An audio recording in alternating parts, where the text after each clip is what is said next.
নির্বাচনের সময় দুইটা ভোট হবে, একটা গণভোট, একটা হইল এমপি ভোট। গণভোটে হানা আপনাকে দিতে হবে, হয়তো এর সম্মতি দিতে হবে, না হলে না বলতে হবে। এখন গণভোট দিলে আমাদের কি হবে?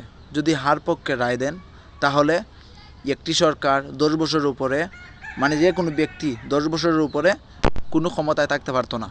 তার মানে সে আর স্বৈরাচার হওয়ার কোনো সুযোগ নাই। আর একটি সরকার যদি 10 বছরের উপরে কোনো সুযোগ না পায়, তাহলে ওই সরকারের বা ওই দলের জনগণের কোনো সুযোগ নাই দুর্নীতি করার। এইটার কারণেই, মানে মূল কারণ এটাই, অনেকেই এটার বিরুদ্ধে, হার বিরুদ্ধে কথা বলতেছে। অনেকে বলতেছে হ্যাঁ ভোট না দিয়ে না ভোট দিতে। আরও অনেক বিষয় আছে, যেমন ধরো আইন শৃঙ্খলা বাহিনী এটা জনগণের নিয়ন্ত্রণে থাকবে, মানে তারা জনগণের হয়ে কথা বলবে, তারা কোনো নেতার হয়ে কথা বলবে না যদি 10 বছরের সরকার মেয়াদ পায়।